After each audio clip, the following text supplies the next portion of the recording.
C'est parti. Donc, bonjour à toutes.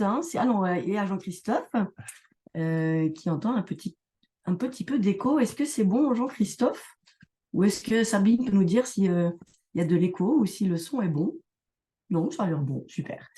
Merci beaucoup. Du coup, bienvenue à tout le monde pour cette troisième conférence issue des contreparties de la levée de fonds du MOOC de ce printemps. Merci à tout le monde d'être présent. Donc, la conférence porte sur la permaculture humaine.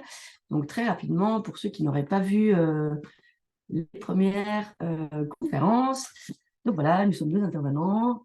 Yvan Schallenberger, formateur, facilitateur, coach. Bonjour Maude. Hello, Et moi, Joy, formatrice, facilitatrice également. Nous sommes tous les deux actifs dans présence active, justement. Donc, les horaires d'aujourd'hui de cette conférence, comme toutes les autres, de 12h15 à 13h45. On fait une vidéo sur laquelle nous sommes les seuls à apparaître. Et puis, le replay sera mis à disposition sur notre chaîne YouTube. On passe notre petite conférence et puis il y aura un temps de questions et d'échanges en fin de conférence. L'objectif de cette conférence, c'est pour nous de partager quelques pistes pour concevoir des systèmes humains plus durables en s'inspirant du fonctionnement de la nature. Et puis, je vous invite à avoir sous la main une petite feuille et de quoi prendre quelques notes, puisque vous verrez, on a des suggestions de réflexion tout au long de cette conférence pour vous. On attend que les mots reviennent. C'est parti. Yes. Du coup, il n'y a pas toutes les caméras. Je vois pas. J'aurais bien demandé un petit peu qui connaît déjà, qui est déjà familier avec la permaculture, voire la permaculture humaine. Et pour dire, du coup, la permaculture, des fois, c'est confondu dans une approche vraiment purement jardinage et agricole. Donc, pour de nombreuses personnes, en fait, il y a cette réduction qui est faite sur l'approche de la permaculture. Et puis, des fois, un petit peu des incompréhensions sur le fait que, par exemple, on a l'impression de faire une butte en permaculture dans son jardin, et c'est bon, je fais de la permaculture.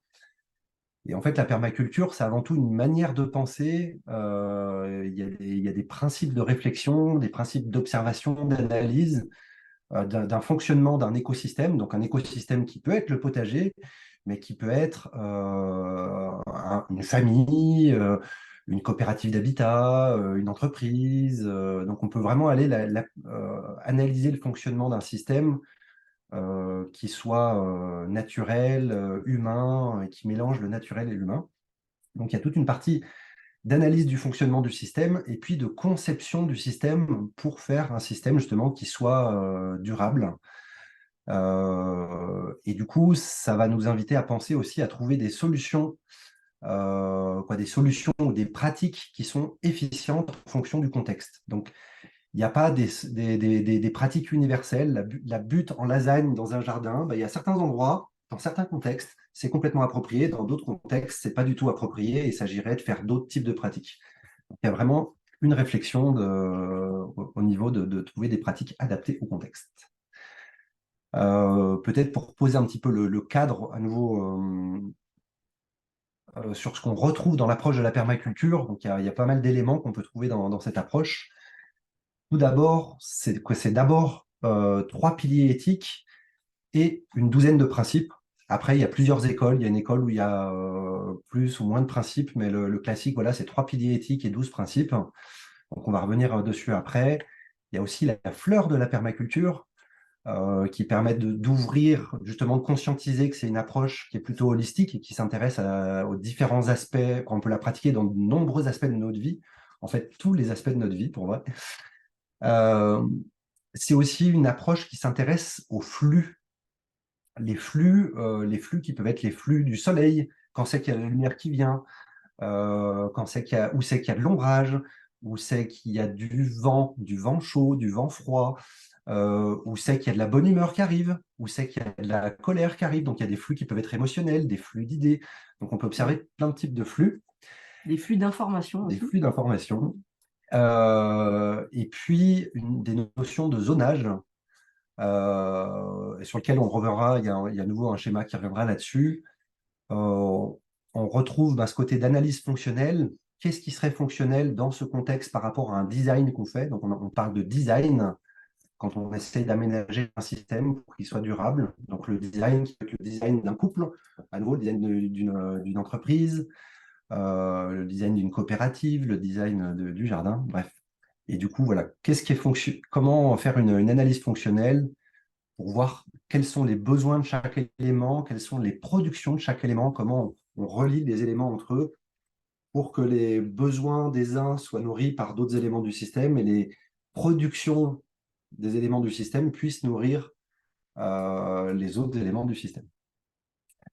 Et puis, la permaculture amène aussi des méthodes de design. Et à nouveau, ça reviendra un petit peu là-dessus. Nous, on vous présentera aujourd'hui plutôt sous l'angle de ce que nous, on fait au niveau de l'accompagnement des équipes de projet.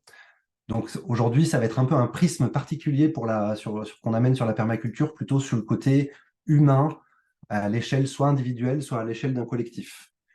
Donc on va être plutôt sous cet angle-là, et puis les références au jardinage, elles vont être beaucoup moins nombreuses. Donc, vous parlez justement de ce premier élément que sont en fait les 3 piliers et les 12 principes. Donc là, sur le schéma, on peut voir les piliers centraux qui sont prendre soin des humains, partager équitablement les surplus et puis prendre soin de la terre. Et ça, c'est aussi des éléments sur lesquels on va pouvoir s'appuyer pour voir comment ça peut venir nourrir en fait nos relations de nous ou aux autres. Et puis les 12 principes qui vont être un peu le cœur aussi de cette présentation. On va venir voir comment s'inspirer en fait de ces 12 principes.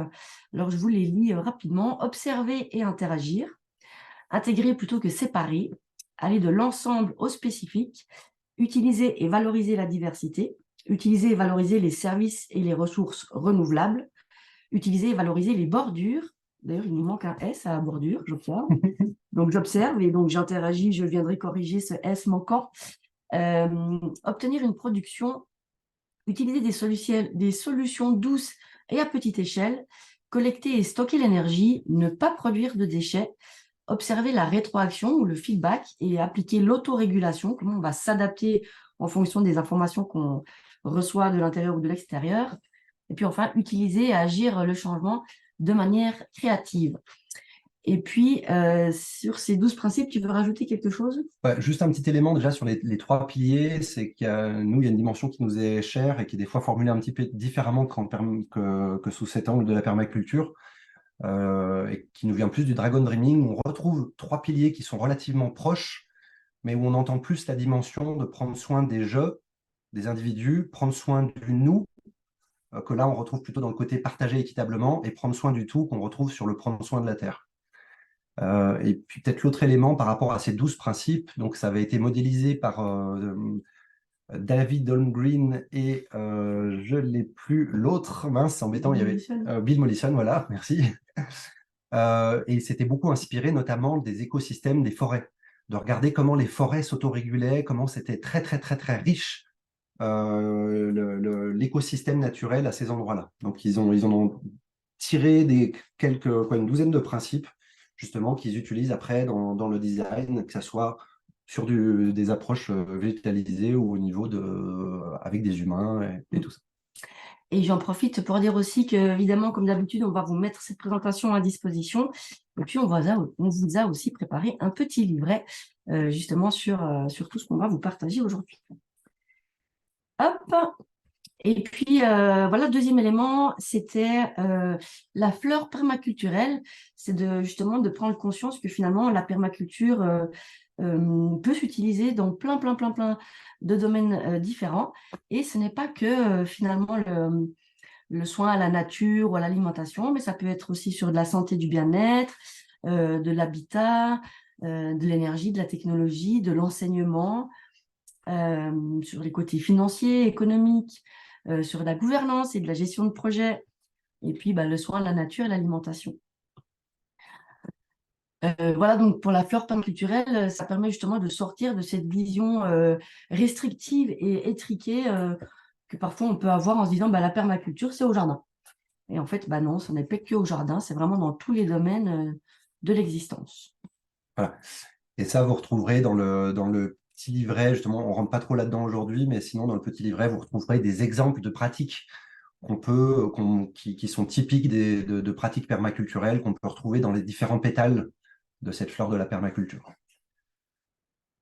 Comme je vous disais avant, il y avait des notions de zonage. Donc le zonage, quand il est pratiqué au niveau d'un habitat, souvent on part d'une zone zéro avec l'habitat des personnes, et puis autour on va aménager, on va essayer d'aménager, comment dire, différents éléments pour répondre aux besoins des habitants. Donc par exemple, un humain, ça a besoin de quoi le plus souvent? De boire, de manger. Il y a des choses comme ça qui sont vraiment la base. Et du coup, on va essayer de s'assurer qu'on peut répondre à ces besoins avec un effort minimal. Donc, d'avoir proche de soi les ressources qu'on utilise le plus souvent. Et du coup, dans l'aménagement d'un terrain, on va potentiellement mettre des plantes qui ont besoin de plus de soins ou qu'on va cueillir plus souvent pour notre alimentation. On va les mettre plutôt plus près de l'habitat. Et puis, on va mettre dans une zone un peu plus éloignée des choses où on va un peu moins souvent. Et puis dans une zone encore plus éloignée, quelque chose où on va encore un peu moins souvent. Et puis du coup, il y a un certain nombre de zones comme ça, jusqu'à une zone qui est recommandée de laisser à l'état sauvage, sur laquelle l'humain n'intervient pas du tout, pour laisser un espace où ça s'autorégule sans influence humaine. Si on ramène ça sur une dimension plus humaine, sur le zonage, on peut avoir une zone zéro qui est nous-mêmes. Il y a des personnes qui nous sont très proches, avec qui on interagit plus souvent. Donc, comment on aménage des choses de soi à soi, avec les principes de la permaculture, comment on aménage des choses en lien avec les personnes qui nous sont proches, au niveau de notre profession ou de nos activités bénévoles, si c'est plutôt bénévole. On peut avoir des interactions à l'échelle locale, communale, le village. On peut aller sur une échelle de la région, on peut aller sur une échelle mondiale. Et puis si un jour on allait dans l'espace et qu'on avait des trucs comme ça, on pourrait avoir encore des échelles plus grandes. Mais ça suffit, on est déjà pas mal comme ça. Univers. L'univers. Yep. C'est bon? Ouais. Ah, Ah, ça, c'est pas mal. ah, il nous en manque On un. a un slide qui nous fait un truc bizarre. Donc là, bah, vous ne voyez pas apparaître l'analyse en T. Donc, bah, je vais le faire en mode oral comme ça. L'analyse en T, en fait, c'est quelque chose qui est beaucoup utilisé pour faire ce qu'on appelle l'analyse fonctionnelle. Et en fait, on identifie des éléments du système. Donc, par exemple, une poule, si on est sur quelque chose de végétal, animal, sur l'aménagement, une poule, quelles sont ses caractéristiques, quels sont ses comportements. Donc, on peut identifier un certain nombre de caractéristiques de cette poule particulière, les comportements de cette poule particulière, et puis on va aller réfléchir à quels sont ses besoins et ses productions. Donc l'analyse en T, elle fait référence vraiment sur le côté, d'un côté on a des besoins et de l'autre côté des productions. Et pour l'aménagement d'un design, on va tâcher d'avoir au sein de notre design suffisamment d'autres éléments qui permettent de nourrir les besoins de la poule. Donc par exemple ses besoins de chaleur, ses besoins d'alimentation, des choses comme ça. Donc, comment répondre par différentes manières à ces besoins. Et puis, la poule va produire certains éléments. Elle produit potentiellement du désherbage. Elle mange des graines. Elle peut manger des vers et tout ça. Donc, elle peut produire du nettoyage de parcelles. Elle produit des petites crottes comme ça qui peuvent aussi servir d'engrais. Donc, elle produit un certain nombre de choses et comment ces différentes productions peuvent nourrir d'autres éléments du système. Donc voilà, ça c'est plutôt sur le côté animal-végétal, mais au niveau d'un design d'organisation humaine, on pourra avoir un petit peu la même réflexion au sein d'une équipe, quelles sont les différentes choses qui sont à faire, on peut créer des rôles, quels sont les différents besoins d'un rôle, et qu'est-ce qu'on doit alimenter pour que ces rôles fassent ce qu'ils ont à faire, et puis qu'est-ce que ces rôles produisent pour soutenir le fonctionnement, d'autres éléments du système ou le fonctionnement du système en général. Donc désolé pour le slide qui manquait, ça vous le retrouverez sur le livret. Et nous allons corriger. Voilà. Et puis enfin, dernier élément, c'était les méthodes de design. Et là, pour s'inspirer aussi du vivant, on peut observer ces systèmes qui sont basés sur le vivant avec les 4 saisons, par exemple, tout ce qui a besoin, enfin voilà, le processus de la graine à la plante, au fruit, à la graine. Et puis on peut voir aussi que nous, c'est une approche qu'on utilise vraiment beaucoup au niveau de la gestion collective de projets. Et en fait, c'est un élément, c'est un des éléments phares en fait de des grands principes en fait que nous on a introduits dans notre modèle de gouvernance collective. Là, vous pouvez retrouver, on a 4 grands principes, on a 2 grands piliers que sont le cadre intentionnel et le cadre d'équipe, qui sont vraiment les 2 tuteurs généraux, entre guillemets, de tout projet collectif, avec l'intention qui nous permet de s'assurer que toute l'équipe va vraiment dans le même sens, que cette intention soit la plus claire et inspirante pour tous. Et on appelle ça la direction par l'intention. Ça veut dire que tout ce qu'on va échanger, décider, faire, va être fait pour venir soutenir cette intention. Et tout ce qui est potentiellement imaginé, décidé ou fait qui va à l'encontre de cette intention ne devrait pas en fait arriver dans le cadre de notre projet. Donc ça, c'est vraiment notre premier pilier. Puis le deuxième pilier, c'est notre cadre d'équipe, parce que c'est bien joli de savoir où est-ce qu'on va. Mais finalement, dans l'équipe, c'est aussi un ensemble d'humains. Et puis finalement, de s'assurer qu'on a le cadre minimum nécessaire pour favoriser en fait une bonne entente, des stratégies pour faire ensemble, qu'on puisse avoir des pratiques pour soutenir les attitudes qui font que ça fonctionne, et puis aussi de se mettre d'accord sur comment on aimerait que ça fonctionne, quels seraient les comportements souhaitables par rapport au fonctionnement en fait de l'équipe. Donc ça, c'est vraiment nos 2 grands piliers.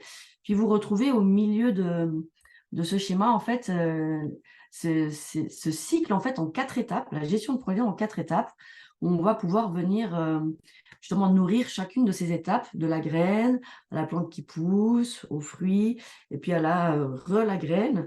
Et finalement, nous, on a traduit ça dans rêver et orienter les prochaines étapes, ça va être notre graine. Le plan, la structure organisationnelle, c'est comment on va s'y prendre pour que collectivement, on arrive à à réaliser nos projets. L'action, le suivi opérationnel, ça va être de mettre en pratique, de rentrer dans l'action pour pouvoir justement arroser nos projets, mettre de l'énergie dans tout ce qu'il y a à faire pour que notre intention soit réalisée.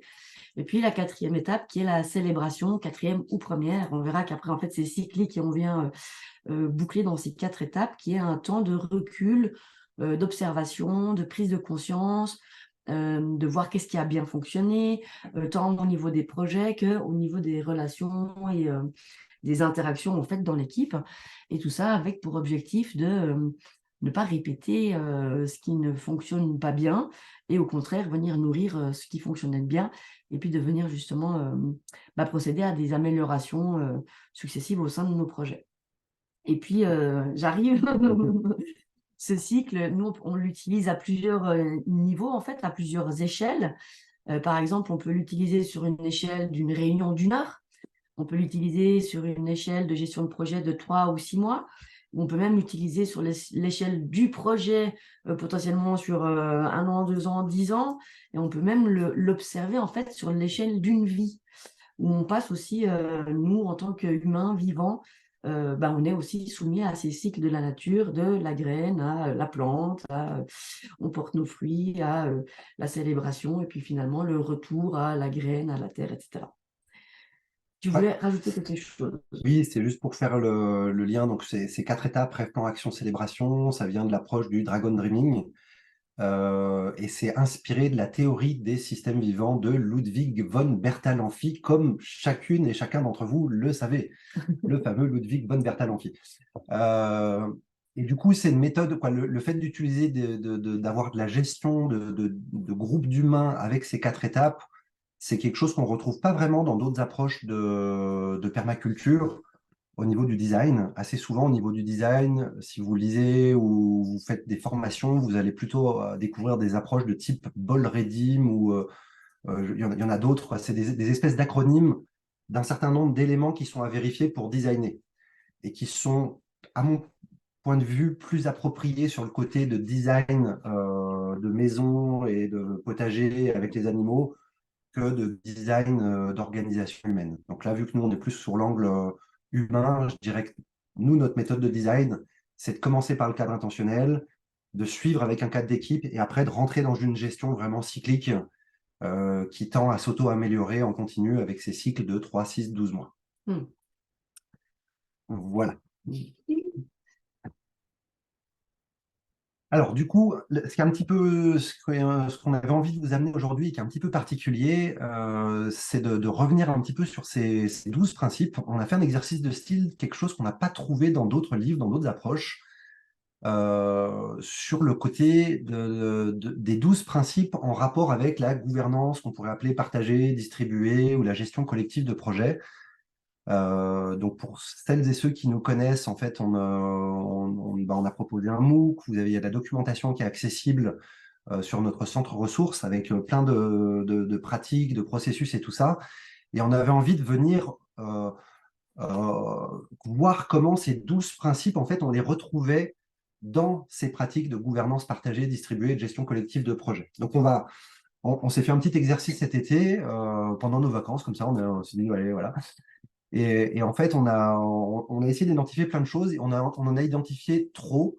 Donc aujourd'hui, on va vous en présenter certaines, mais vous pourrez retrouver un petit peu plus d'éléments. Quoi, si vous voulez l'ensemble des éléments qu'on s'est amusé à identifier cet été, vous les retrouverez dans le livret. Là, on va prendre en fait des extraits qu'on trouvait les plus significatifs par rapport à ces 12 principes.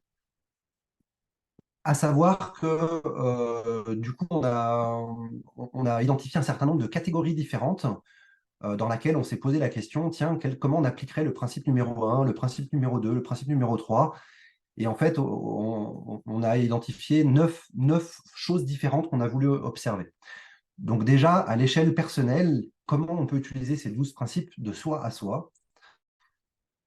Comment on peut utiliser ces 12 principes dans la communication interpersonnelle pour que ça soit une communication constructive, pérenne, durable? Comment on peut les utiliser dans la gestion collective cyclique et agile? Comment on peut les utiliser dans les consultations et décisions participatives, au niveau de la définition de nos valeurs communes et de nos orientations prioritaires, au niveau d'une structure organisationnelle en règles, cercles et rôles, et puis au niveau de la délégation des tâches sur la structure organisationnelle, au niveau du suivi opérationnel, au niveau de la célébration, de l'évaluation et des ajustements, et puis au niveau de l'intégration des personnes au sein du collectif et de la formation continue. Donc là, on va vous prendre quelques extraits dans ces différents principes, où vous n'aurez pas tous les 12 principes avec ces 9 catégories. Ça aurait fait beaucoup, beaucoup, beaucoup trop pour une conférence comme ça aujourd'hui. 9 fois 12, ouais, c'est sûr. Du coup, premier principe, donc, qui est observer et interagir. L'idée de ce principe, c'est vraiment de prendre le temps d'observer et puis de partager, de se poser la question comment on va venir dans l'interaction. Donc, en fait, ce principe, il souligne l'importance d'une observation attentive, que ce soit de ce qui se passe entre nous ou de ce qui se passe à l'extérieur de nous, avec idéalement pas de jugement, voilà. Et puis d'observer aussi comment fonctionne la dynamique de l'équipe. Et ça permet de comprendre et de prendre en compte la spécificité de chaque contexte. Et on a vu que l'approche de la permaculture a été vraiment très contextuelle, donc d'observer. Et d'ailleurs, j'avais lu dans la permaculture, sous l'angle du jardin, il était conseillé d'observer pendant 1 an avant de faire le design, d'observer le terrain, quelles sont les plantes qui sont là, comment le soleil circule, quelles sont les périodes où on a du vent, etc. Donc, voilà, je pense que c'est important de prendre ce temps d'observation. Et moi, ça me fait penser que il est souvent un peu court, ou en fait, en tout cas, de prendre ce temps vraiment de prendre le temps d'observer, pour observer les contextes, les besoins de chacun, chacune, les préoccupations, les aspirations. Et plus on en sait, plus on va pouvoir être capable de prendre des décisions qui seront pertinentes, par exemple, par la suite. Et puis, on vous a mis aussi des petites citations à chaque fois. L'observation est un art en soi. Plus on observe, plus vous observez, plus vous voyez. Plus vous voyez, plus vous savez. Et plus vous savez, plus vous comprenez. Voilà pour ce premier principe. Et du coup, on vous propose un petit jeu sur l'ensemble de ces 12 principes. C'est de prendre quelques instants pour répondre à la question de vous à vous. Comment observer mes perceptions intérieures et extérieures? Qu'est-ce que je perçois à l'intérieur de moi? Qu'est-ce que je perçois à l'extérieur? Comment je m'y prends pour faire ces observations? Et en fait, qu'est-ce que ça change quand je prends le temps d'observer? Maintenant.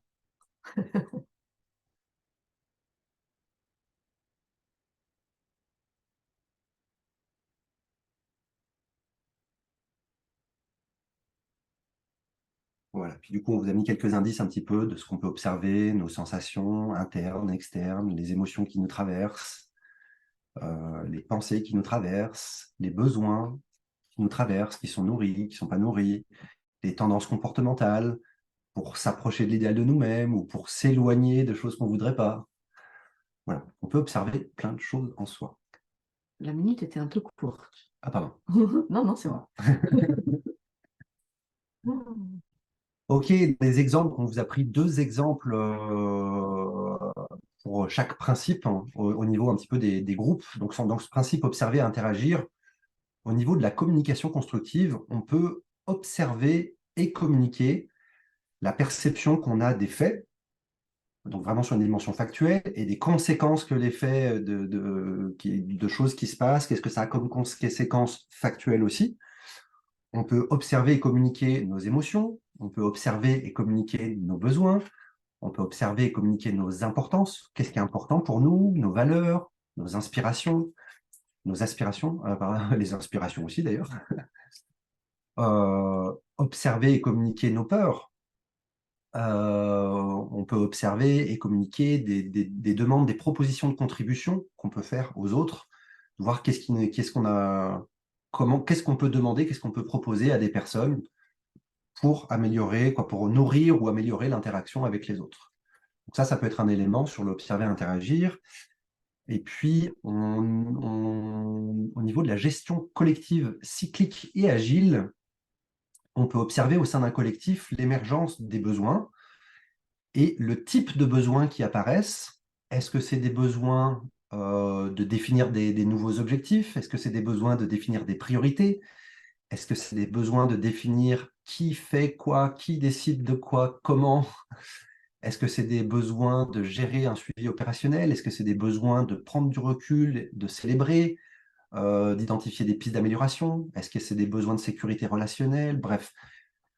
Et en fait, à partir de l'identification de ces différents besoins, ben, ça permet de les traiter de la manière la plus appropriée avec des processus qui peuvent être dédiés à ce genre de choses. En collectif, on peut observer aussi comment les personnes, elles soutiennent ou freinent la tâche ou les relations pour encourager les comportements qui sont soutenants et pour décourager, on ne savait pas trop comment le formuler, mais pour décourager les comportements limitants. Donc ça, si vous vous rappelez, tout à l'heure, Joy vous présentait un petit peu le canevas de design où on a le cadre intentionnel et puis le cadre d'équipe. Il y en a un qui est pour soutenir, qui oriente vers les tâches et l'autre qui est plutôt orienté relations. Donc on peut observer comment chacun de nous, au final, dans nos manières d'interagir, est-ce que nos comportements soutiennent la tâche, soutiennent les relations ou freinent la tâche et freinent les relations. Voilà, au niveau d'observer et interagir, principe numéro 1. OK.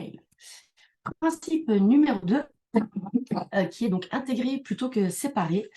Et là, l'idée, ça va être de créer des synergies entre les différents éléments du système, d'encourager à la coopération, la collaboration, par exemple, entre les différents membres du groupe. Et ça peut se faire de différentes manières. Ça peut être en encourageant les interactions entre les différentes personnes, et ça vient aussi croiser sur d'autres principes, mais en valorisant les apports de chacun, chacune, de voir qu'est-ce qui nous complète plutôt qu'est-ce qui nous différencie. Et ça peut être aussi très intéressant d'aller observer que finalement, même si on est très, très différents dans notre humanité, on a beaucoup d'éléments qui se ressemblent. On a des yeux, on a des pensées, on a des fonctionnements, on a tout un système interne, et que finalement, entre un humain et un autre humain, il y a beaucoup plus de similarités que de différences. Et comme nous dit Pierre Teilhard de Chardin, la nature ne connaît pas de séparation, en fait, tout interagit avec tout. Et puis l'idée, c'est qu'en appliquant ce principe et cette conscience d'intégrer plutôt que de séparer, l'idée, c'est en groupe de mieux pouvoir se comprendre et puis de contribuer justement à une ambiance collaborative qui est potentiellement plus agréable, plus riche, plus soutenante, plus... Voilà.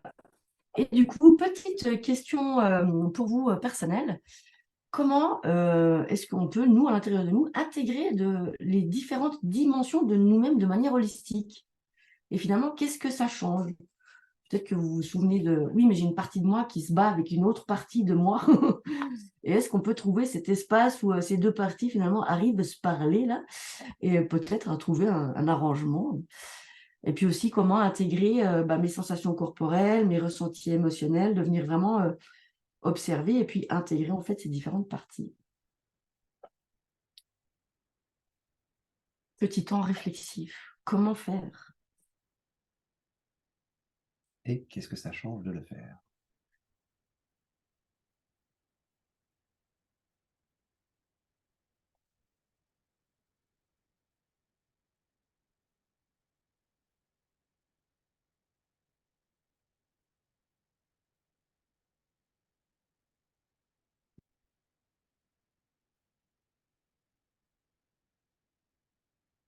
Yes.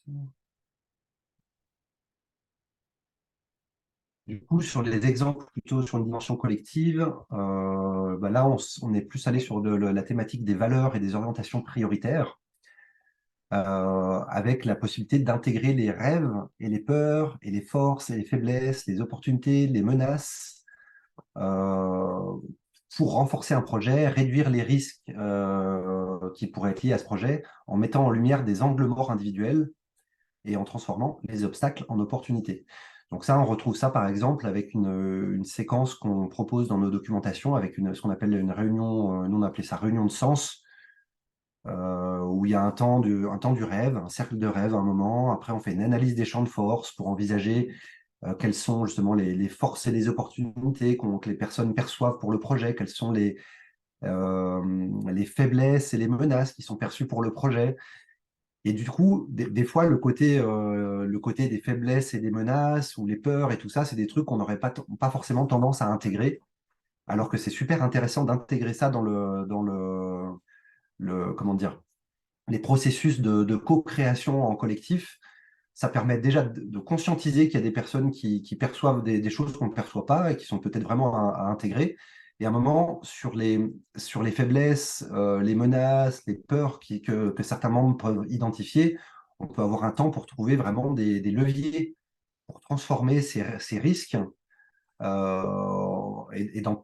soit de réduire ces risques, soit les neutraliser, soit que ça devienne carrément des forces pour la réalisation du projet en collectif. Donc ça peut être une manière d'intégrer plutôt que séparer. On peut aussi intégrer différents cadres logiques des personnes pour établir des priorités communes. Donc ça, si vous connaissez un petit peu nos processus, nous, pour établir les priorités communes, on a un processus qui s'appelle le storyboard, où en fait, on définit des étapes, quelle est la première étape prioritaire qu'on a tous ensemble, et quelle sera la deuxième, quelle sera la troisième, quelle sera la quatrième, et ainsi de suite. Et puis, je ne sais pas si vous êtes déjà prêté au jeu d'essayer de vous mettre d'accord avec d'autres personnes sur dans quel ordre il faut faire les choses. Potentiellement, vous allez avoir plusieurs recettes. Donc, on n'a pas tous les mêmes logiques sur quel serait le bon ordre pour faire les choses. Et en même temps, c'est intéressant de venir mélanger un petit peu ça, d'entendre différents points de vue et d'arriver quand même à s'accorder sur quelque chose. Donc, il y a quand même un endroit où il s'agit de converger pour avoir un outil qui sera commun au final. Mais voilà, c'est assez intéressant d'entendre différentes logiques des personnes et de voir quelles seraient au final celles que nous gardons en tant qu'équipe. Et puis, sur un autre angle, au niveau de la structure organisationnelle, donc je reprécise ce que nous on entend par structure organisationnelle, c'est une organisation en règles, cercles et rôles. Donc, c'est très inspiré des approches de type sociocratie, holacratie. Donc, au niveau de la structure organisationnelle de la délégation des tâches, en fait, on peut intégrer les différentes fonctionnalités qui sont nécessaires au fonctionnement collaboratif. Et ça, dans un design, on va identifier par exemple, il y a besoin de gérer un lieu. OK, ben on va créer des rôles ou des cercles des rôles qui s'occupent de gérer des lieux. On doit gérer des aspects administratifs, juridiques et financiers. OK, on peut créer un ou plusieurs rôles ou cercles qui s'occupent d'aspects administratifs, juridiques et financiers. On donne des formations. OK, on peut créer un rôle ou des cercles qui s'occupent de donner des formations. Bref, on identifie tous ces différents éléments qu'on intègre à notre design. Et puis, on peut intégrer aussi les différents élans d'implication dans les rôles. tous les membres de l'équipe n'ont pas forcément envie de s'impliquer dans les rôles de la même manière. Il y a des personnes qui peuvent adorer avoir du leadership au sein des rôles et qui aiment bien faire de la coordination générale et puis faire que tout le monde trouve sa place et tout ça. Donc, il y a des rôles tels on peut s'impliquer, par exemple, comme en tant que pilote dans un rôle qui a une énergie particulière. On peut vouloir s'impliquer dans un rôle en tant que participant, participante. Donc, je participe, mais c'est pas moi qui ai le lead. Voilà. Mais je suis là, je contribue aux différentes tâches qu'il y a à faire. On peut s'impliquer en tant qu'apprenant ou apprenante. C'est une tâche qui m'intéresse bien, mais je ne m'y connais pas assez. Voilà, j'ai envie de venir apprendre et puis je vais contribuer de mon mieux, mais pour l'instant, je me sens vraiment comme quelqu'un qui va apprendre et qui n'est pas un niveau participant ou pilote. Ou alors, je peux m'impliquer dans un rôle en tant que personne ressource. Je connais super bien les choses qui sont à faire pour ce rôle, pour ces tâches. Je n'ai pas spécialement envie de les faire, mais si on me demande un coup de main, sur demande, je donnerai un coup de pouce. Donc voilà différentes manières d'intégrer les différents élans d'implication. Voilà pour le principe numéro 2. Donc, le numéro 3, c'est le principe de l'ensemble au spécifique. Et du coup, l'idée, c'est de partir de la vue d'ensemble pour arriver au détail. Là, on a une petite citation de Monsieur Maxwell. Lorsque vous commencez par une vue d'ensemble, vous pouvez mieux saisir comment chaque détail s'intègre dans le grand schéma. Donc là, l'idée de ce principe, c'est d'encourager à concevoir d'abord les grandes structures. Quelque part, on va faire un petit peu le plan de la maison avant de décider la taille du robinet. Pour ensuite justement pouvoir venir dans les détails spécifiques. L'idée, l'avantage en fait d'avoir cette vision globale, c'est de pouvoir s'assurer en fait que chaque détail, finalement chaque tâche, chaque projet et chaque action qu'on va faire, par exemple dans le cadre de notre projet, va finalement concourir à la réalisation de cette vue d'ensemble de ce grand projet. Et du coup, ça permet en fait de s'assurer que toutes les actions qui sont entreprises, justement, sont cohérentes avec les intentions de départ, les intentions collectives au niveau du projet. Et puis, la petite question réflexive, c'est pourquoi et comment clarifier mes propres intentions et mes valeurs générales avant d'aller vers des principes et des stratégies de mise en place. Et vous, personnellement, est-ce que vous êtes plutôt orienté vue d'ensemble globale ou est-ce que vous êtes plutôt détail, minutie, ce genre de choses? Et puis, est-ce que, de votre point de vue, c'est facile de passer de l'un à l'autre et le faites-vous?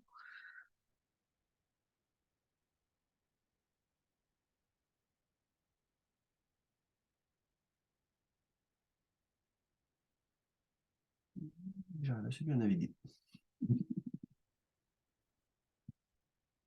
Et effectivement, le fait de pouvoir naviguer de la vue d'ensemble, à venir préciser les détails, revenir sur cette vue d'ensemble, s'assurer que l'image d'ensemble est toujours bonne et revenir sur le détail, c'est un peu comme quand on fait un tableau, on prend du recul, on a notre vue d'ensemble, on va venir faire des petits détails ici en bas à droite, on prend du recul, ok, ça va bien dans le cadre, voilà. Et fait quelque part, ce mouvement en fait d'aller de l'ensemble au spécifique de manière régulière, bah, ça vous permet de vous assurer de l'alignement en fait des tâches que vous faites dans le cadre de votre projet. Les exemples. Alors, en termes d'exemple, là-dessus, on a pris à nouveau les valeurs et orientations prioritaires avec une recommandation de commencer par définir collectivement le cadre intentionnel. Ce que vous avez vu dans notre schéma, c'était notre premier pilier. Donc, quelles sont nos très grandes intentions qui, ça se trouve, vont durer 3, 5, 10 ans, peut-être plus, parce que c'est potentiellement quelque chose qui ne s'atteint jamais, qui n'est jamais terminé. Donc, définir ces grandes intentions en premier, avec nos valeurs partagées, et puis ensuite descendre à un niveau, OK, c'est quoi nos grands objectifs stratégiques, dans quel ordre on devrait les faire?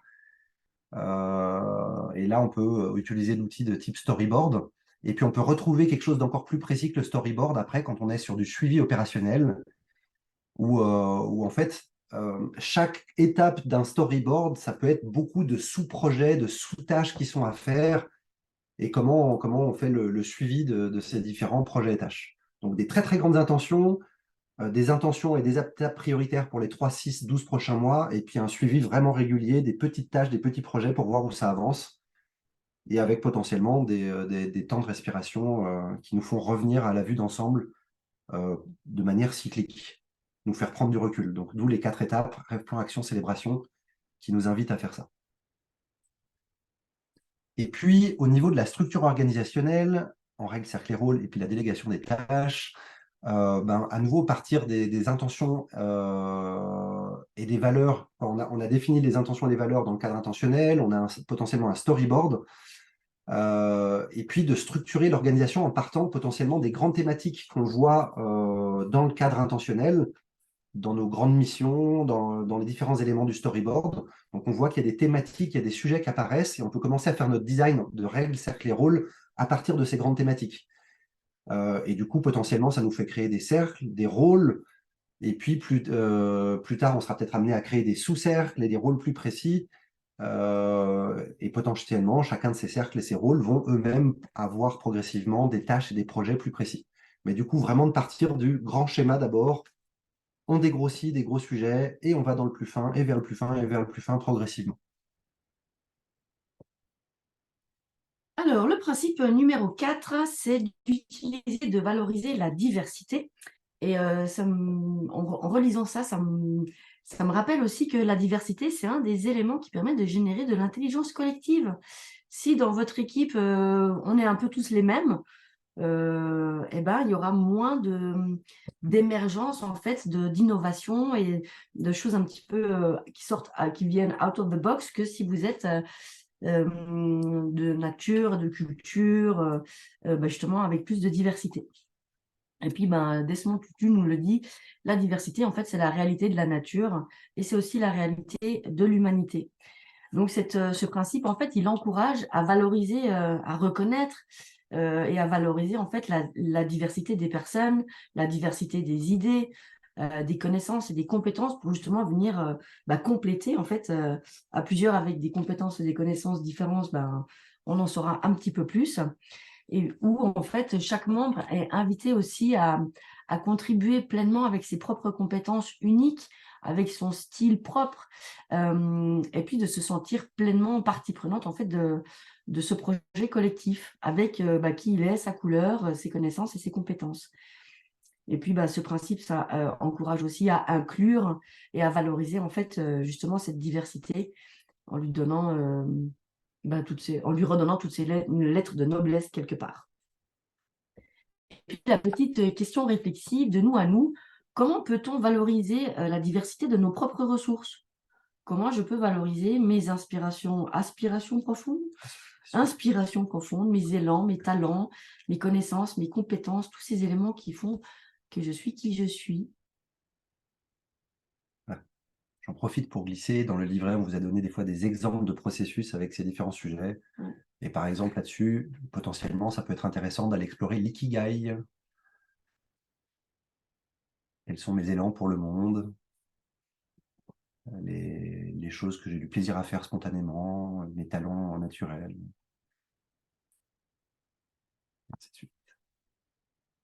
Yes. Alors, au niveau des exemples, pour ce quatrième principe, on a choisi la thématique consultation et décision participative, avec le fait de valoriser la diversité des opinions et des perspectives lors des consultations et des prises de décision. Donc, il y a des études qui sont faites sur l'intelligence collective. Joy citait un petit peu ça tout à l'heure avec l'enjeu de la diversité cognitive. Si vous avez envie d'explorer, je vous recommande le livre Super collectif d'Émile Servan-Schreiber, et de voir, en fait, il met en lumière comment, en fait, justement, cette diversité d'opinions, quand on prend sur les consultations, les prises de décision, comment ça vient enrichir la prise de décision, pour peu que les personnes le fassent dans une attitude contributive, avec de l'écoute et tout ça. Il y a quand même des conditions qui facilitent que ça se passe bien. Donc là, c'est intéressant d'utiliser, de valoriser cette diversité, et puis de reconnaître la diversité des points de vue qui permettent de décider plus sagement au service du bien commun. Donc chacun vient alimenter avec sa perspective. Si on est bien aligné sur le fait que tout ça, quand je partage quelque chose et je partage un point de vue, c'est pour contribuer à ce qu'on avance vers nos intentions communes. Et puis la diversité aussi des uns et des autres permet d'éclairer en fait les zones aveugles qu'on a individuellement. Il y a forcément quelque chose que tu sais que je ne sais pas et qui viendra nourrir en fait des zones que moi j'ai pas encore dans mon cockpit. Yes. Et puis, au niveau de la célébration, évaluation, ajustement, eh ben, ça peut être l'occasion, typiquement lors de célébrations, de valoriser et de reconnaître les contributions individuelles, les contributions collectives, en mettant en avant peut-être les choses qui ont été réalisées donc orienté tâches, et puis les comportements qui ont soutenu les tâches et les relations des différentes personnes. Donc chacun amène, contribue au projet collectif avec différentes, comme disait Joy, connaissances, compétences et autres, et ben pouvoir, non seulement c'est utilisé, mais de pouvoir penser à le valoriser. Et là, la célébration, c'est vraiment quelque chose qui nous invite à de temps en temps dire merci pour ça, merci pour ça, merci pour ça, que ça soit vraiment orienté sur la tâche ou sur le fait que ça permette que les relations soient de qualité. Merci. Et du coup, nous passons au cinquième principe. Cinquième principe, qui est de valoriser les renouvelables. Donc, les services et ressources renouvelables, on imagine rapidement l'électricité, ce genre de choses, mais ça peut aussi être d'autres éléments, par exemple des pratiques qui sont durables, durables et respectueuses. Donc, l'idée, c'est la durabilité, ça signifie de gérer les ressources disponibles, et ça peut être du matériel, mais ça peut aussi être des idées et d'autres choses qui sont plus dans la relation, de manière à ne pas épuiser les ressources futures. Donc là aussi, l'idée, ça va être de se considérer comme des ressources renouvelables, de considérer nos connaissances et nos compétences, notre cerveau, comme quelque chose de idéalement renouvelable.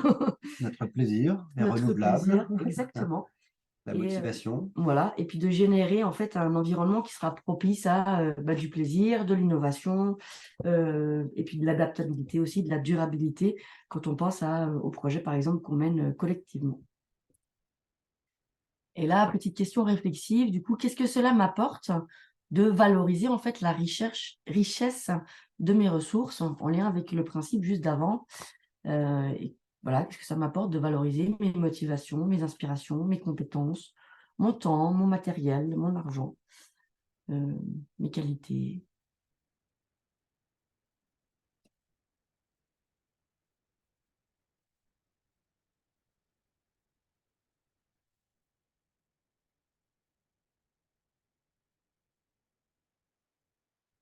Yes, en termes d'exemple, du coup, là, on a choisi le sujet de la célébration, évaluation et ajustement. Typiquement parce que l'étape de célébration, dans le rêve plan action célébration, c'est vraiment un endroit où c'est super approprié d'amener de la valorisation. Donc, typiquement, reconnaître et célébrer les réussites qu'on a ensemble, ça permet vraiment de nourrir l'énergie positive, la motivation et l'engagement des membres. Donc vraiment, voilà, la motivation qu'on a à s'impliquer dans les différents rôles, dans le projet, c'est vraiment quelque chose qui est renouvelable, mais qui pourrait s'épuiser. Et comment, en conscientisant, en disant, ben ouais, super, tu as fait ça, merci d'avoir fait ça. Nous avons réussi ça ensemble, super, c'est génial, ça fait plaisir d'avoir fait ça. Et la célébration dans les 4 étapes, c'est vraiment quelque chose qui fait remonter le niveau d'énergie. Et ce niveau d'énergie, souvent, il est très en lien avec la motivation qu'on va avoir à partir sur la suite aussi. Donc la célébration fait remonter le niveau d'énergie, le rêve fait lui aussi remonter le niveau d'énergie, puis après le plan et l'action viennent un petit peu la consommer. Et du coup, on fait des espèces de cycles pour que ça puisse régulièrement se ressourcer. Et puis, dans la thématique intégration et formation continue, encourager l'apprentissage continu, qui est vraiment quelque chose en fait qu'on peut continuellement en fait renouveler. On peut apprendre encore et encore jusqu'à la fin de notre vie, à part vraiment des situations de santé qui sont très très très très graves, mais sinon l'humain peut apprendre aux derniers instants de sa vie. Et du coup, on peut encourager cet apprentissage continu au sein du groupe pour accroître les connaissances, les compétences des membres, et puis que ça contribue au développement renouvelable du projet, avec potentiellement des nouveaux services qui vont apparaître, des nouvelles possibilités, parce qu'on a des nouvelles connaissances, nouvelles compétences. Principe suivant, c'est un que j'aime beaucoup, c'est utiliser et valoriser les bordures. Donc, c'est tout ce qui se passe à l'interface entre les différents éléments. Et là, la citation nous dit que c'est souvent là où les choses se rencontrent, se chevauchent et se mélangent que naissent les idées les plus intéressantes. Vous avez peut-être déjà remarqué que quand on se parle à soi-même pour résoudre un problème, on arrive à détecter des solutions, mais qu'on connaît quelque part déjà. Et puis que finalement, d'aller dans la bordure, d'aller dans l'interaction avec une tierce personne, ça permet de faire émerger des choses nouvelles, des choses innovantes. Donc voilà, l'idée, c'est d'encourager à reconnaître ces éléments d'interface et puis de les utiliser au maximum, mais de les utiliser à bon escient dans ces zones de transition, ces zones d'interaction, et puis de favoriser des temps de partage, des temps d'échange, ce genre de choses, que ce soit, comment on dit, je cherche le mot, en guillemets officiel ou une discussion de couloir, il y a des bordures, en fait, il y en a absolument partout. Et effectivement, de nourrir ces moments de rencontre et d'interaction, bah, ça va permettre à l'équipe de détecter en fait des opportunités de croissance, de créativité aussi, d'aller mélanger les idées. Bah, c'est là aussi où la créativité va pouvoir émerger. Et puis, petite question réflexive, comment interagir avec les autres pour venir justement visiter mes propres limites, mes propres bordures, les limites de ma pensée, aussi d'apprendre sur moi. Et on rejoint aussi le principe numéro 1 qui était d'observer. Et comment ça vient m'interpeller pour m'inviter en fait à grandir en conscience, à apprendre aussi sur moi-même.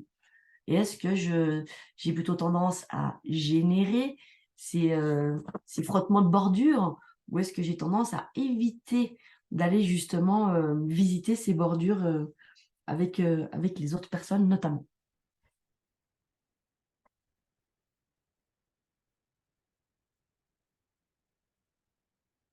Yes, en termes d'exemple, là, on a choisi la thématique consultation et décision participative.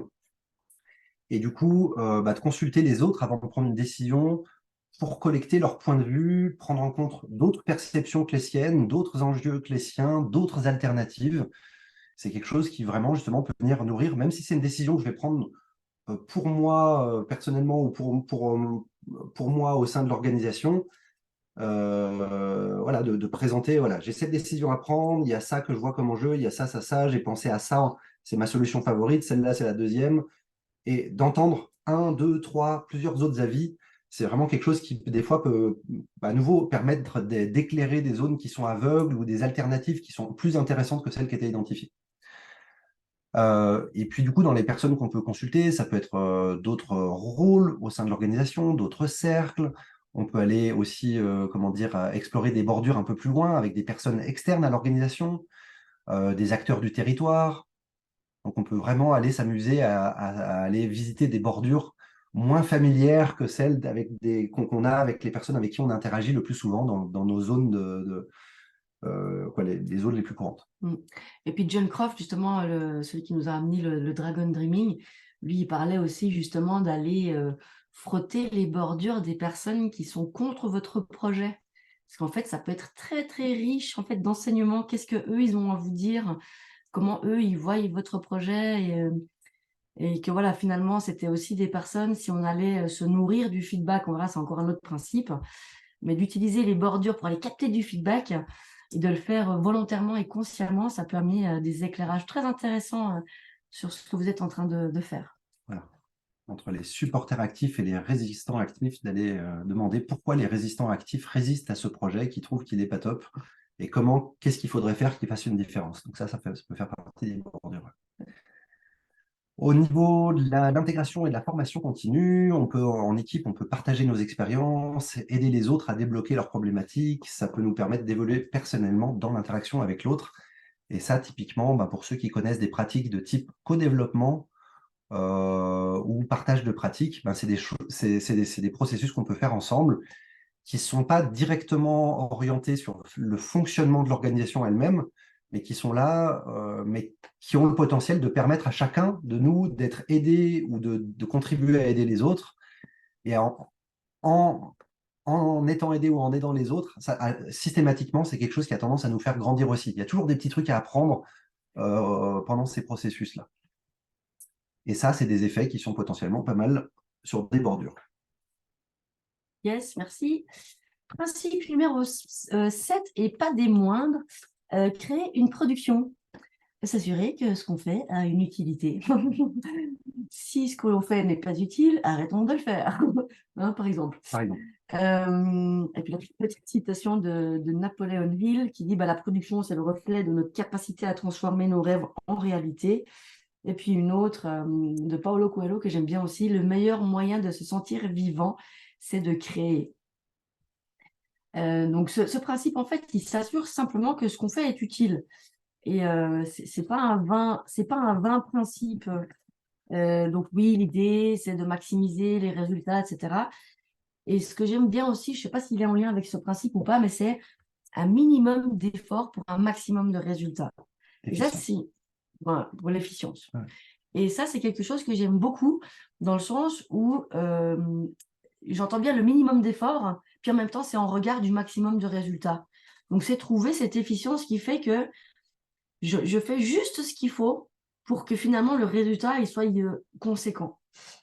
Plutôt que de faire des choses énormes, énormes, énormes, et que finalement, ben, on se rend compte que le résultat, il a été finalement un peu petit.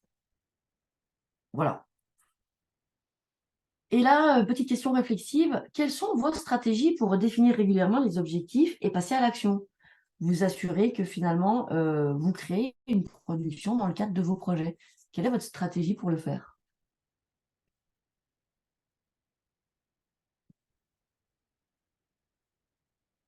Nous, on a une stratégie pour le faire. Ouais. Je veux dire, ouais. La to-do list, ça peut fonctionner. Checklist, etc. Voilà, Sprint. les sprints. Les exemples de ce 7e principe. Voilà, donc là, on avait envie de prendre un exemple sur la structure organisationnelle et la délégation des tâches, avec le fait de permettre aux membres de faire des propositions pour créer et faire évoluer la structure organisationnelle. C'est une forme de production, il y a des décisions. En fait, nous, on part du principe que chaque décision, en fait, c'est une production. Et quand on crée un rôle au sein de l'organisation qui, après, va faire des choses, c'est une première chose. Et puis après, d'assigner des rôles en fonction des compétences et des intérêts de chaque membre du groupe. Pareil, c'est une production. A priori, après, une fois qu'il y a eu cette décision, quand ça se passe bien, les personnes qui sont dans les rôles font ce qu'elles ont à faire, et du coup, l'organisation dans son ensemble réalise ces différentes tâches, et c'est censé fonctionner. Voilà. À nouveau, si les personnes font ce elles se sont engagées à faire.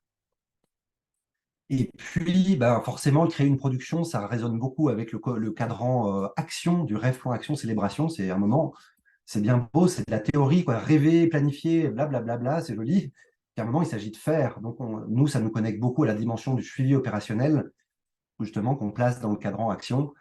Et puis, de mettre en place un processus de suivi régulier du projet où tous les membres du groupe peuvent partager leurs informations et leurs besoins qui leur permettent aussi de faire avancer concrètement leurs différents projets et leurs tâches. Donc ça, on retrouve beaucoup avec la réunion opérationnelle qui nous vient de l'Acracy, par exemple, qui propose vraiment ça. Et puis sur le suivi, on peut aussi mettre en place un système d'information et de suivi qui peut contribuer, quoi, entre le système d'information et de suivi et les réunions opérationnelles régulières. Ça permet vraiment de faire un suivi et de s'assurer qu'on continue à produire encore au fil des différentes réunions et du temps qu'il y a entre les réunions. C'est là où les productions se passent vraiment, les actions individuelles. C'est ça. Et la réunion opérationnelle, elle sert aussi à débloquer tous les petits freins à l'action. Dans tel rôle, j'ai besoin de recevoir le flyer pour pouvoir aller le poster. Et en fait, on peut venir avec nos besoins pour justement pouvoir repasser à l'action très rapidement dès qu'on est en interaction avec d'autres personnes dans notre structure, notre organisation. Super. Principe numéro 8, solution à petite échelle. Donc, l'idée, c'est de mettre en place des solutions à petite échelle, de faire du prototypage ou du prétotypage, si on devient très, très fun de tout ça. Et avec patience, Robert Collet nous dit « Le secret de tout grand succès repose sur de petites actions quotidiennes ».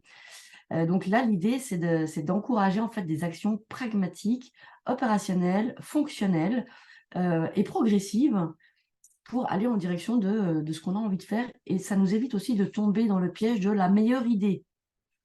De trouver des solutions à petite échelle qui viennent nous régler un problème concret. Voilà. Et puis, c'est aussi une approche qui nous permet justement d'aller dans l'essai-erreur, essai-erreur, et puis de devenir très adaptable, en fait, très agile dans notre façon, en fait, d'évoluer dans les exigences, en fait, internes ou externes de notre organisation, notre entreprise. Donc, ça nous permet vraiment de nous adapter, en fait, rapidement aux besoins. Et puis, la question réflexive pour nous, quelle est la stratégie pour décliner mes grands objectifs en sous-étapes et puis en prochains petits pas? Et ça a été quelque chose de fondamental pour moi, en tout cas, dans notre organisation, d'aller vraiment, de découper en fait le projet jusqu'à des tâches qui sont pas plus grandes qu'une journée par personne. Et ça vient vraiment découper en fait les projets en petites tâches faisables en une journée. Voilà, on aura sûrement du temps pour échanger aussi ce qui aura émergé des questions réflexives tout du long. Du coup, sur ce principe solution à petite échelle, on a choisi la thématique gestion collective cyclique et agile, et du coup d'utiliser la gestion cyclique par période de 3 à 12 mois, puis la gestion de projet par sprint agile. Donc, dans la gestion cyclique de 3 à 12 mois, en fait, on définit potentiellement un certain nombre d'objectifs qu'on veut avoir. On définit déjà un storyboard. Et ce storyboard, il nous fait des blocs de solutions qui sont à plus petite échelle. Dans les 6 prochains mois, typiquement, on voudrait faire tout ça, mais tout ça, c'est beaucoup. Donc, quel est le premier tout ça dont on va s'occuper, le deuxième, le troisième, le quatrième, le cinquième, qui, mis bout à bout, ferait qu'en fait, on a réalisé les différentes choses qu'on veut faire pour cette période. Une fois qu'on a le storyboard qui ramène déjà des plus petites échelles, on peut avoir une gestion encore plus fine à plus petite échelle avec la gestion en sprint agile sur laquelle, comme disait Joy juste avant, on va avoir des périodes qui sont typiquement d'une, deux, trois ou quatre semaines et dans laquelle on va sélectionner des tâches, on va faire des tâches qui sont de maximum une journée pour une personne. Donc on ramène encore des échelles plus petites et on s'attelle à cette échelle-là pendant un moment, pendant un cycle de sprint. Et à la fin de ce sprint, on se reconnaît à notre storyboard. OK, on en est où de l'avancement du storyboard? C'est quoi les prochains? Et hop, on ouvre un nouveau sprint. Et puis tous les 6 mois, pouf, on prend du recul pour redéfinir la suite. Et puis, on retrouve ça dans la gestion dynamique par besoin, qui nous invite à résoudre chaque besoin en identifiant une solution minimale fonctionnelle. Des fois, ils appellent ça en anglais le minimum viable product, quoi. Mais là, on l'a amené solution minimale fonctionnelle, qui nous permet d'aller de l'avant, que ça soit d'aller de l'avant pour une personne ou pour le groupe dans son ensemble. Ça, on retrouve ça dans la décision par consentement. Avec une logique en fait où, comment dire, les personnes ne peuvent pas empêcher qu'on prenne une décision qui nous fait aller de l'avant, même si c'est nous faire aller de l'avant d'un petit pas. Donc on va pas bloquer une prise de décision sous prétexte que ça pourrait être mieux si cette décision permet déjà de faire une amélioration, même infime. Donc on laisse, quoi, on a des processus qui permettent qui favorisent d'améliorer les choses, même des petites choses, plutôt que de trouver la solution ultime.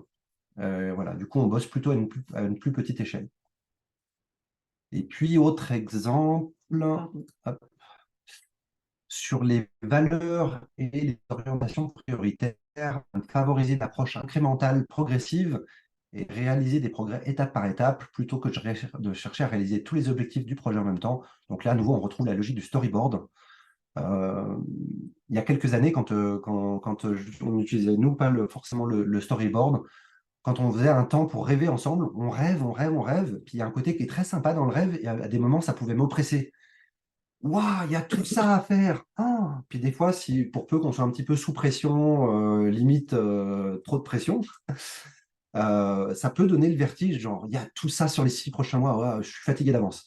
Et en fait, le fait de le restructurer en storyboard avec, OK, la première priorité, ça sera celle-là, la deuxième, celle-ci, et celle-ci, et celle-ci, ça permet d'amener du calme au mental et que le mental puisse se focaliser sur vraiment, OK, uniquement celle-ci pour l'instant. Et une fois qu'elle est faite, OK, celle-ci maintenant, et ainsi de suite. Donc voilà, ça découpe ça en petites échelles. Neuvième principe, du coup là c'est collecter et stocker de l'énergie. Donc l'idée c'est de s'organiser pour disposer de suffisamment de ressources et d'énergie. Oprah Winfrey nous dit: faites de chaque jour une nouvelle opportunité pour collecter de l'énergie positive. Donc effectivement, on va peut-être pas collecter des mégawatts dans le cadre du projet, encore que ça va dépendre du projet que vous avez. Mais l'idée, ça va être de... Ah non, ah oui, pardon, je suis allée un petit peu trop vite. L'idée, ça va être de voir comment on peut collecter de la motivation, de l'énergie personnelle, des idées, des connaissances, des compétences. On a déjà, enfin, en tout cas, moi, j'ai déjà fait l'expérience que quand je suis vraiment très fatiguée, j'ai moins d'idées, je suis moins enthousiaste et que je sais quels sont les trucs, en fait, qui me vont bien pour avoir justement, pour collecter et stocker de l'énergie de mois à mois. des espaces propices à ma régénération, par exemple. Et là, la petite question réfléchie, c'est quelles sont les activités qui vous génèrent des émotions agréables et est-ce que vous les nourrissez? Est-ce que vous le faites régulièrement? Ah, moi, je sais, j'adore aller me promener dans la nature. Est-ce que tu y vas? Ah ben non, ces temps, j'ai pas trop le temps. Enfin, voilà, c'est un discours que je peux m'entendre me dire à moi-même, par exemple. Et, ça peut être plein d'activités qui viennent générer de l'amour, de la joie, de la gratitude, de la sérénité, de la curiosité, de la créativité. Bref, tout ça, la connexion à soi-même, aux autres, aux vivants, à la nature. Et puis, petite question subsidiaire, c'est une fois que vous avez trouvé les activités qui génèrent des émotions agréables et que vous savez à quelle fréquence vous souhaitez les nourrir, vous pouvez encore l'inscrire dans votre agenda pour vous assurer en fait de venir le nourrir à la fréquence qui vous serait bonne pour vous. En termes d'exemple, on a sectionné la thématique gestion collective cyclique et agile, et là, d'organiser des réunions régulières et dynamiques qui génèrent de l'énergie collective et qui favorisent l'engagement des membres dans le projet. Et ça, c'est un petit peu le vœu pieux qu'on a avec différents processus de réunion qu'on amène dans nos approches. C'est que ces réunions, en fait, comment dire, donc il y a des réunions qui nourrissent des besoins différents, qui ont des livrables différents, des processus différents, mais qui potentiellement, quand on les déroule de manière appropriée, c'est quelque chose qui fait qu'on passe un bon temps de réunion. Et on peut observer que les personnes, des fois, quittent une réunion en ayant plus d'énergie qu'en étant arrivées. Et que ça, c'était John Croft qui nous sensibilisait là-dessus, que c'est un bon symptôme. Si on part de nos réunions plus fatigués que ce qu'on est arrivé, voilà, c'est qu'il y a quelque chose qui est dysfonctionnel dans notre processus, dans notre manière de faire les choses. Et quand ça fonctionne bien, ça produit l'effet inverse. Genre, on est plus détendu et plus énergétisé à la fin de la réunion qu'au début. Voilà. Typiquement, je prends un exemple, peut-être le fait de faire une conférence qui est plutôt magistrale dans ce qu'on est en train de faire là. Vous pouvez voir au niveau de votre énergie, est-ce que c'est le truc le plus fonctionnel? Nous, on sait que ce n'est pas notre truc favori, on préfère aller sur de la pratique, des échanges et tout ça. Voilà, sur des temps un peu courts, on peut voir est-ce que voilà, comment ça énergise ou comment ça tire. Bref. Et sur ce côté d'organiser des réunions régulières, c'est bien d'utiliser vraiment des réunions sur les 4 étapes qui vont nous permettre de collecter de l'énergie, avec la célébration qui nous permet de collecter de l'énergie, le rêve qui collecte une certaine énergie, le plan et l'action des fois qui tirent un petit peu sur l'énergie, et puis le fait de faire des cycles, vraiment, ça vient renourrir, ce que je disais tout à l'heure. Et le fait de célébrer régulièrement, ça fait remonter le niveau d'énergie, je viens de le dire, je ne vais pas me répéter. Au niveau des valeurs et des orientations prioritaires, on peut collecter les sources de motivation. L'air de rien, les motivations des membres de l'équipe, c'est un petit peu le carburant. Le jour où il n'y a plus de motivation, plus personne n'est motivé, je ne suis pas sûr que ça fonctionne bien. Donc, c'est vraiment un enjeu dans une dynamique de projet qui est importante. Donc, collecter les sources de motivation des personnes, les motivations sur des priorités qu'il y a à faire. On peut formaliser les motivations dans un cadre intentionnel, dans lequel on va avoir nos missions, notre raison d'être, nos valeurs et nos principes. C'est une manière de les stocker, on les formalise, et de temps en temps, on peut s'y reconnecter pour vérifier. Ça nous motive toujours autant, ça? Oui, oui, oui. Ah ouais, pouf. Et ça vient nous reconnecter à cette source de motivation. Oui. 10e principe, c'est ne pas produire de déchets. Donc, ce que nous dit Janine Benius, c'est que la nature ne fait jamais de déchets, tout devient une ressource pour autre chose. Einstein nous disait rien ne se gagne, rien ne se perd, tout se transforme. Et évidemment, ça peut être ça peut être l'objet de déchets en fait concrets et matériels, mais en fait, dans les interactions, il peut y avoir aussi pas mal de déchets émotionnels ou des déchets de la communication qui fonctionnent pas très très bien. Donc là, l'idée, c'est d'encourager à adopter des processus et des méthodes qui minimisent le gaspillage de l'énergie dans les interactions, les inefficacités, les actions non productives, qui minimisent aussi ce que nous, on appelle des collections de timbres, qui sont un déchet assez important en termes de relations humaines. Vous savez, là, le petit truc... ah oui, c'est pas grave, hein, j'aime pas trop quand il fait ça, mais je lui dis pas parce que X, Y. Puis en fait, on accumule ce genre de petites choses jusqu'à ce que tout d'un coup, ça fasse. La poubelle est pleine. La poubelle est pleine. C'était donc la goutte qui a fait déborder le vase de la collection de timbres. Donc voilà, là aussi, l'idée, c'est d'éviter. Une autre citation disait que le meilleur déchet, c'est celui qu'on ne produit pas, là. Donc là aussi, j'aime bien cette citation, de tourner 7 fois la langue dans sa bouche avant de parler. Ou alors la passoire de Socrate, est-ce que ce que je dis est vrai, utile et bienveillant, ce genre de choses. Donc là aussi, dans la communication, on peut vraiment... en tout cas, je trouve que c'est un des aspects intéressants à venir mettre sous le regard de ce 10e principe. Et pour une petite question réflexive, on vous invite à pourquoi et comment apprendre à accueillir sans lutter ni juger. Parce que là aussi, je me fais du déchet interne quand je produis du jugement, que ce soit sur moi ou sur les autres, au lieu de laisser être ce qui est. La nature n'est pas en train de juger, l'arbre voisin ne se dit pas « tes feuilles, elles sont beaucoup trop vertes, là, je trouve ça moche ». Enfin, voilà. Donc là aussi, avec ce côté d'observer. Il y avait notamment sur le côté d'observer sans juger, comment vous arrivez à observer sans juger votre tristesse, euh, vos peurs, vos colères. Je dis vos, hein, mais ça marche bien avec les miennes aussi. Mm. Au niveau des exemples en collectif, on a pris la thématique de la communication constructive avec éviter de produire des pics. Les pics, donc c'est un acronyme pour le P, c'est pour prêt d'intention. Quand j'imagine les intentions de quelqu'un d'autre, le I, c'est pour interprétation et jugement. Quand j'interprète les faits, je les déforme et potentiellement, je mets un jugement de valeur sur cette déformation des faits. Et puis les contraintes, quand je force quelqu'un à faire quelque chose ou je le force en l'empêchant de faire quelque chose, et en fait, d'éviter de produire ça, parce que quand on fait des pics, ça a tendance à dégrader inutilement la relation. Donc, est-ce que je peux éviter de faire ce type de choses qui ne sont pas très constructives et plutôt d'utiliser une forme de communication qui est OSC ou OSBD pour les personnes qui font de la communication non violente. Donc O pour observation objective, j'observe, il y a des faits. S pour observation subjective, j'ai une manière d'être en rapport avec ces faits qui est subjective et qui est personnelle, en rapport avec mes valeurs, mes besoins, qui sont nourris ou qui ne sont pas nourris. Et puis C pour contribution. Donc l'inverse de contrainte, contribution, ou sur lequel je peux faire des demandes à d'autres personnes, ou je peux faire des propositions, donc des propositions et des demandes pour trouver quelque chose qui soit gagnant-gagnant ou le moins perdant-perdant possible. Et si à un moment j'observe qu'il y a des pics qui apparaissent à l'intérieur de moi et que je suis en train d'imaginer les pensées d'une autre personne, souvent de manière pas très glorieuse, je prête des mauvaises intentions, comment je peux faire une propre gymnastique interne pour pouvoir revenir sur une communication constructive malgré que j'ai observé ça au départ en moi. Donc ça peut être un premier angle au niveau de la communication.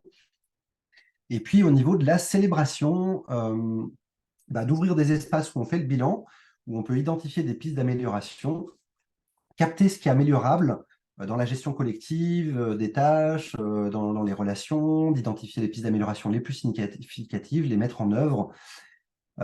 Et ça, typiquement, on voit ça dans des séquences. Nous, on a une séquence de célébration avec 6 chapeaux de Bono. Il y a un temps pour le chapeau noir. Qu'est-ce qui s'est mal passé, quoi? Il y a un temps pour le chapeau jaune. Qu'est-ce qui s'est très bien passé pendant la dernière période qu'on a fait ensemble? Et chacun peut partager sur ce qui a bien fonctionné. Mais aussi, qu'est-ce qui s'est mal passé? Et quelque part, nous, on a pu observer que vraiment le fait de faire ça, que ce soit pour nous ou avec d'autres équipes, on vide un petit peu des timbres dont on n'a même pas forcément conscience qu'il y a des trucs qui n'étaient pas cool et on a des émotions qui étaient accumulées par rapport à ça. Et on vient décharger un petit peu ça, déjà juste le fait de le dire. Et après, on ne s'arrête pas juste sur simplement le dire. Après avoir posé les choses sur un chapeau noir et dit ce qui ne nous plaisait pas, on bascule sur un temps de chapeau vert. Qu'est-ce qu'on pourrait faire qui permettrait d'éviter de reproduire ce genre de choses désagréables ou dysfonctionnelles? Comment on fait pour s'améliorer? Et du coup, on rentre sur une phase créative qui réoriente, qui tend à transformer les choses pas très agréables en perspectives agréables et joyeuses potentiellement. Voilà. Du coup, ça tombe bien, puisque le principe 11, c'est justement le feedback, la rétroaction et l'autorégulation. Donc, l'idée, c'est d'accepter en fait les feedbacks, déjà peut-être s'en donner à soi-même, là, de faire des auto-feedbacks, et puis de voir comment en fait on réagit aux signaux en fait, qu'ils soient intérieurs ou extérieurs. Puis Winston Churchill nous disait la véritable sagesse consiste à accepter la rétroaction avec gratitude et en tirer des leçons pour devenir meilleur. Donc là, l'idée, c'est vraiment de… Quelqu'un d'autre aussi, je pense que c'était Carol Dweck qui disait ça. Ceux qui ont l'état d'esprit apprenant, en fait, ils mangent du feedback au petit-déj. C'est-à-dire qu'ils vont même demander du feedback. Comment on peut s'améliorer? Ça devient ça devient un jeu, ça devient quelque chose de stimulant parce on cultive cet état d'esprit apprenant et on n'est pas qui on est. On n'est pas figé dans ce que je sais ou ce que je suis ou de ce que je crois que je suis à l'heure actuelle. J'ai toujours cette idée que je peux toujours m'améliorer. Donc, merci les feedbacks. En fait, j'ai envie de grandir, j'ai envie d'apprendre des nouvelles choses. Filez-moi du feedback. Voilà, tout ça, en fait, tout ce principe, il vient aussi nourrir cette capacité de souplesse à l'accueil du feedback, cette envie de changer, cette envie d'apprendre et puis de s'améliorer continuellement. Donc, c'est aussi très en lien avec le principe 10 qui permettait aussi de venir capter de l'information justement pour ne pas produire de déchets, pour aller dans de l'auto-amélioration. Et puis, la petite question réflexive, par exemple, c'est comment est-ce que je peux déjà évaluer de moi à moi ma propre satisfaction et ma cohérence, me remettre en question et m'ajuster moi-même quand je pense que c'est nécessaire. Est-ce que je le fais déjà de moi à moi? Une autre petite question, c'est comment est-ce que j'accueille les feedbacks? Après, vous pourrez me dire, ça dépend du feedback, hein. Donc, il y a aussi des feedbacks, vous prenez pas, hein. L'idée, c'est que ça amène à grandir. Et personnellement, ce que je peux vous partager, c'est que moi, les meilleurs feedbacks, c'est ceux que je demande à des personnes que je sais qui n'ont pas forcément la langue dans sa poche, qui sont ni gentils ni méchants, mais qui me donnent des vraies pistes d'amélioration. Allez, Au niveau des exemples, ben là, on a pris la thématique de la structure organisationnelle avec le fait de permettre à chaque membre du groupe de contribuer à définir et à ajuster, donc surtout à ajuster la structure organisationnelle et la délégation des rôles. Donc ça, on retrouve ça dans l'approche holacratie avec les réunions structurelles. Chaque membre, si je détecte qu'il y a quelque chose qui n'est pas adapté, qu'il y a une règle qui manque ou une règle qui n'est pas adaptée, ou un cercle qui manque ou qui n'est pas adapté, un rôle qui manque et qui n'est pas adapté, chacun peut faire des propositions d'ajustement. Donc, chacun capte, on amène des propositions, les décisions sont prises ensemble et à un moment, ça produit de l'autorégulation. Et du coup, bah, voilà, c'est ce qui est écrit à nouveau sur le slide. Cette approche favorise l'autorégulation de la structure organisationnelle et elle encourage un alignement de trois formes de structure. Il y a la structure formelle, celle qui est documentée dans sur des documents papier ou dans des logiciels qui nous montrent les différents cercles et les différentes règles. Il y a la structure réelle, ce qui se fait vraiment, et la structure qui est souhaitable. Et idéalement, bah, en fait, si chaque membre contribue à améliorer notre structure, on arrive à aligner ces trois en continu, que ce qui est documenté et ce qui est réellement pratiqué est aussi ce qui est souhaitable. Et je trouve très intéressant de pouvoir se demander, plutôt que la structure qu'on a actuellement, mais quelle est la structure souhaitable? Quelles sont les règles souhaitables? Qu'est-ce qui est souhaitable? Et du coup, juste de faire les propositions de transformation qui nous permettent d'y aller. Et puis, l'autre exemple, plutôt sur l'angle du suivi opérationnel, de s'assurer de capter les différents besoins et de faire le nécessaire pour qu'ils puissent être résolus lors de la réunion ou dans une réunion ou une séance appropriée. Et ça, typiquement, c'est ce qu'on retrouve sur, à nouveau, les réunions opérationnelles type holacratie, qu'eux, ils appellent réunions de triage. Donc, on vient traiter les différents besoins qu'ont les différents rôles pour pouvoir aller de l'avant dans leurs différentes tâches, leurs différents projets. Et puis, souvent, c'est des besoins orientés avec de l'opérationnel. Mais il peut arriver que des fois, en fait, des personnes amènent une problématique qui est « Ah oui, mais j'ai un problème parce que le rôle, là, il n'est pas clair ou la règle n'est pas claire. » Ok, il y aurait besoin de traiter ça, mais du coup, ça va être de le traiter dans la réunion qui est appropriée. Mais au final, c'est d'avoir vraiment cette vigilance qu'ensemble, en équipe, on essaye de capter tous les besoins. Et dès qu'il y a des besoins qui apparaissent, on tend à les traiter, que ce soit tout de suite ou en les orientant dans un espace de traitement approprié. Donc, espace de traitement, ça peut être d'autres types de réunions que la réunion opérationnelle. Dernier principe. Voilà, pourquoi ils en ont fait 12, du coup, ça fait des grandes conférences. C'est ça. Donc, changement et créativité, bah, c'est d'utiliser le changement, d'accepter que tout change tout le temps, là, et puis d'y réagir de manière créative. Petit proverbe chinois, lorsque vous ne pouvez pas changer le vent, eh ben, ajustez vos voiles. Donc, l'idée, c'est aussi très en lien avec le principe 11, avec voilà, le feedback et proactivité, bah, là, changement et créativité. L'idée aussi, c'est d'inviter en fait à se trouver des solutions créatives au changement et de sortir du ah, ça marche pas comme on voulait, c'est nul, mais au contraire, d'utiliser en fait la proposition ou le changement bah, pour trouver des solutions innovantes.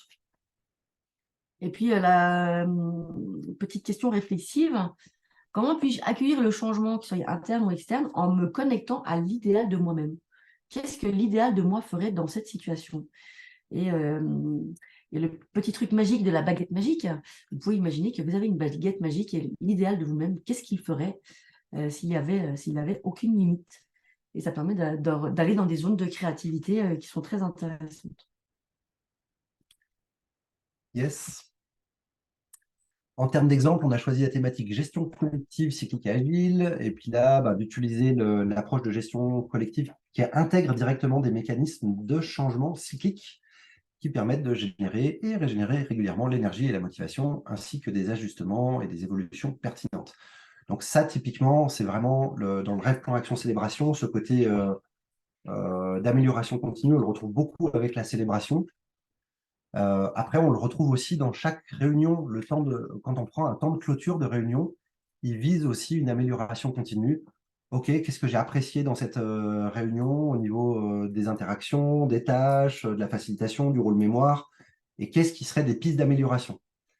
Donc, on peut retrouver vraiment ces mécanismes aux différentes échelles, et c'est des fois intégré directement dans les méthodologies comme celles qu'on propose, et dans des approches comme Holacracy aussi, par exemple. Et puis, à nouveau dans la thématique célébration, de rester ouvert au feedback du groupe et des parties prenantes externes pour mieux identifier les pistes d'amélioration, procéder proactivement aux changements nécessaires. Donc, il y a un endroit, c'est bien beau d'entendre les feedbacks, il y a aussi un endroit pour nous qui est très important, c'est de s'en saisir et d'en faire quelque chose. Donc les feedbacks que quelqu'un peut nous faire, est-ce que j'arrive à intégrer ou pas, et potentiellement nous demander la validation que ça a été, si ça correspond, si mes ajustements correspondent à la personne. Et puis collectivement, quand on capte qu'il y a des choses qui n'ont pas forcément super bien fonctionné, ok, on identifie une piste d'intervention, la mettre en œuvre, de vérifier aussi que ça fonctionne. Et puis du coup, quand ça fonctionne et qu'on a identifié une nouvelle manière de faire, ça peut être vraiment justement des opportunités. On apprend à travers ça. On apprend à mieux communiquer avec les autres, on apprend à mieux être nous-mêmes, qui on veut être, à mieux gérer le projet collectivement et tout ça. Et Merci. Du coup, on arrive au bout de ces 12 principes et puis des illustrations, des exemples en fait qu'on voulait vous donner. On en profite pour remercier toutes les personnes qui regardent cette vidéo en replay. On peut arrêter, on peut faire le petit dia merci. On peut arrêter l'enregistrement et puis... Juste un tout petit élément avant ça, juste sur la thématique de la permaculture humaine, il y a un ouvrage qui porte le nom directement Permaculture humaine de Bernard Alonso. Ce n'est pas celui qu'on vous recommande le plus, ça serait le 3e. Il y en a un 2e qui peut être intéressant, celui de Marine Simon. Tout tourne rond sur cette terre, nous sommes les seuls à l'ignorer. Ça serait le 2e sur les 3 qu'on vous recommanderait. Et le top one que nous, on kiffe plus, c'est le livre de Louis McNamara, La permaculture et nous, qui est, je dirais, en rupture de stock. En rupture de stock. D'ailleurs, on a un exemplaire en trop, si vous le voulez, signifiez-vous. Il n'est pas en très bon état, mais on l'a à double, donc on s'en sépare volontiers. Voilà, qui est celui qui se rapproche le plus de ce que nous, on propose. Voilà pour les différentes choses qu'on avait envie de partager. Je coupe.